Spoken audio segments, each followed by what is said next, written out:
What's up? How's it going? Welcome to the Fear the Walking Dead episode recap review. Spoilers for Date of Death. Madison struggles to cope as a large number of refugees flood into the hotel, including someone familiar but unexpected.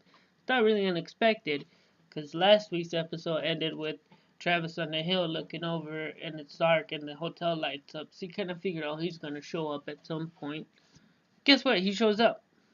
Um, yeah, this whole episode felt like you could skip it, which is weird since the finale's next week and it's 2 hours. Felt like you could do this episode in 20 minutes, 30 minutes, and then you could have took 30 minutes from the season finale and put it into this episode, and we would go, whoa, I gotta watch the season finale because that was crazy, right? But they managed to do it for an whole hour. Basically, what happens is Travis and Chris and Brandon and the other dude and James are on that farm eating chicken. Travis rummages through the house, stitches up, and disinfects James's leg. They wait a week and try to take off, and then James passes out in the back because his leg's still messed up. And then Travis tells him to stop, and they go back. And then we learn that Troy, that they have a pact, the four frat boys in Mexico, bro. Super duper tough guys that look like if you hit them one time, they're gonna be like, oh, and panic. Um, but yeah, so we learned they made a pact with Troy that if any of us get infected or anything and we can't move on, we're gonna before you turn.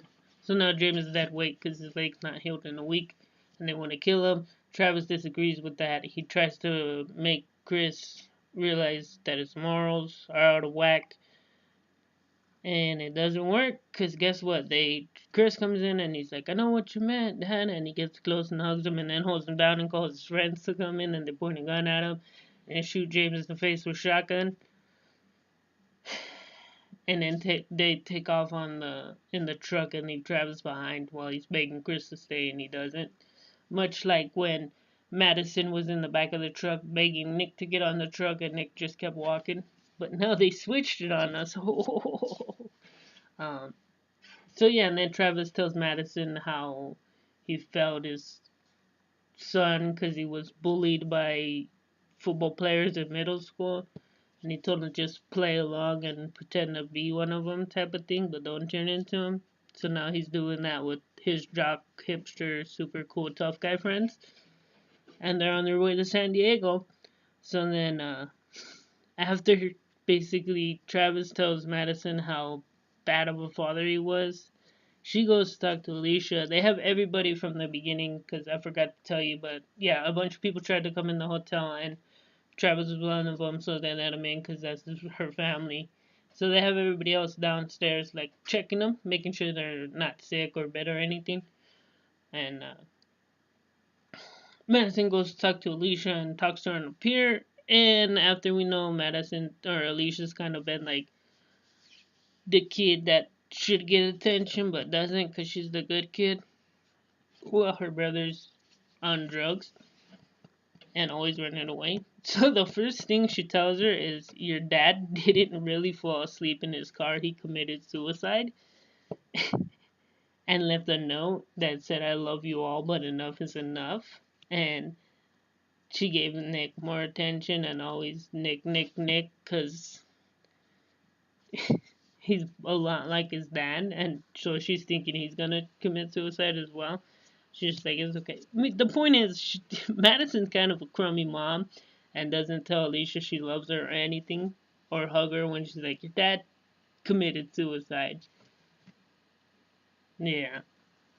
And then next week's going to be a 2 hour season finale, and I can't wait for 2 hours of this show. Who is going to be a doozy? But I'll stick in it for you.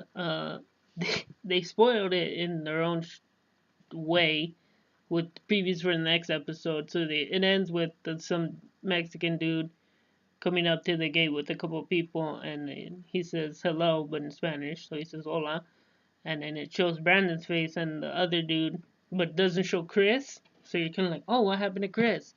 Spoiler in the preview for next week's for the next, on TV they always show you a preview for the next episode. Travis sees Chris and starts screaming Chris from a window. And it looks like they're gonna get out safe in a truck and plow through the door and go somewhere else. How many times are you gonna do that? Peace.